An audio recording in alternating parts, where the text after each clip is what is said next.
महीने तक जले होंगे। तो कई विदेशी आक्रांता और लुटेरे ऐसे आए कि उन्होंने हमारा साहित्य नष्ट किया।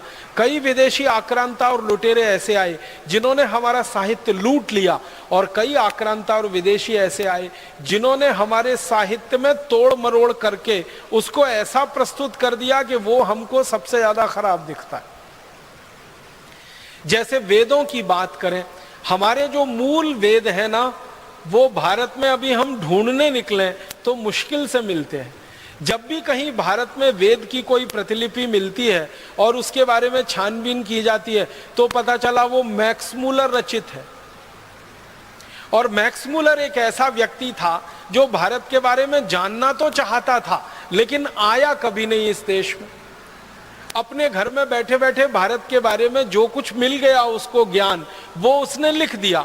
वेदों को उसने पढ़ा पूरी रुचि से, संस्कृत सीखी उसके लिए, लेकिन बहुत सारी चीजें उसको समझ में नहीं आई वेदों में, तो उसको अपने तरीके से लिख मारा। और आज हमें वो दिखाई देती हैं तो हमको वो विरोधाभासी लगती हैं।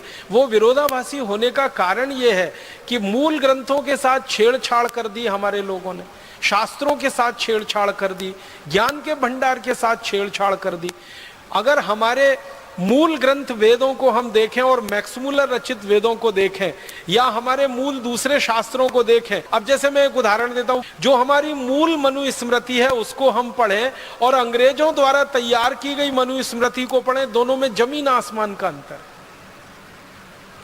मूल मनुस्मृति में जो बात कहीं नहीं है, अंग्रेजों द्वारा रचित मनुस्मृति में वही बातें हैं।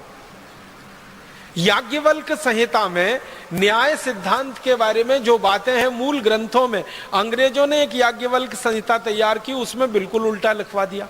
तो हमारे शास्त्रों की कई तरीके से तोड़ मरोड़ हुई। एक तो जलाया गया, लूटा गया, और उसके बाद जो साहित्य विदेशियों के हाथ में पड़ गया उसमें अपना दिमाग लगाकर खुराफातें बहुत की हैं उन्होंने, बहुत कुछ मिलावट कर दिया। और वो मिलावटी चीजों को आज कोट किया जाता है सारी दुनिया में। जैसे वेदों में से कहीं से वाक्य निकाल कर ये कोट कर देते हैं, उपनिषदों में से निकाल के कोट कर देते हैं कि भारतवासी मांस खाते थे, गाय का मांस खाते थे। ऐसे कोटेशन हमारे यहाँ दे दिए जाते हैं, और वेदों का कोई सूत्र या कोई श्लोक या उपनिषदों का कोई सूत्र या श्लोक उसके नीचे लिख दिया जाता है। वो सब मिलावट है, बाहर के लोगों द्वारा जोड़ा गया छेपक है, और उसकी व्याख्या भी गलत है। तो हमारे देश में जो ज्ञान भंडार हमारे पास बहुत बड़ा रहा संस्कृत के आधार पर, इसमें बहुत नुकसान हो गया। ज्ञान हमारे यहाँ दुनिया में सबसे ज्यादा रहा है, क्योंकि भारत जो नाम है ना, वो एक रूप में ज्ञान का ही हिस्सा है। भा माने होता है ज्ञान, और रत माने होता है लगा हुआ। ज्ञान में रत, ज्ञान में लगा हुआ देश ही है भारत। तो हमसे ज्यादा ज्ञान शायद ही किसी के पास होगा, लेकिन वो ज्ञान में पिछले 1000-1500 वर्षों में बहुत कमी आई। या तो वो लुटा, या तो विदेशियों द्वारा जलाया गया, या तो उसमें उन्होंने अपने छेपक जोड़ दिए, मिलावट कर दी, और वो हमारे सामने प्रस्तुत हो गया।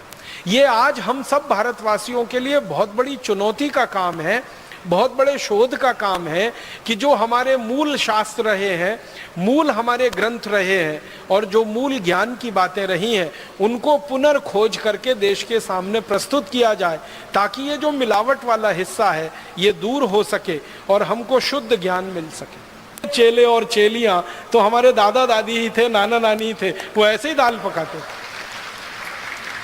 अब उस दाल को पकने में थोड़ा समय लगता था, तो दाल को पकने में तो समय लगना ही चाहिए, क्योंकि आज का जो भौतिक विज्ञान कह रहा है ना, हजारों साल हमारे ऋषि मुनि वो कह गए। हमारे ऋषि मुनियों ने ये कहा, महर्षि भारद्वाज का एक सूत्र है, वो ये कहते हैं कि जो वस्तु खेत में जितनी देर में पकती है वो भोजन में भी उतनी देर में ही पकेगी। अब ध्यान दीजिएगा, दाल खेत में सबसे ज्यादा देर में पकती है। आपको मालूम है अरहर की दाल पकने में तो 6 महीना लग जाता है, कोई कोई दालें पकने में 8 महीना लग जाता है। तो खेत में जो दालें देर में पकती हैं, घरों में भी वो देर में पकेंगी, ये महर्षि भारद्वाज कह गए हजारों साल पहले। यूरोप के वैज्ञानिक अब उसको स्वीकार कर रहे हैं कि हाँ, बात तो ये सही है, दाल तो देर में पके तभी पौष्टिकता दे सकती है, और पौष्टिकता के साथ साथ स्वाद भी वो तभी देती है जब धीमी धीमी धीमी धीमी आंच पर पके। हमने वो जल्दी के चक्कर में कुकर लेके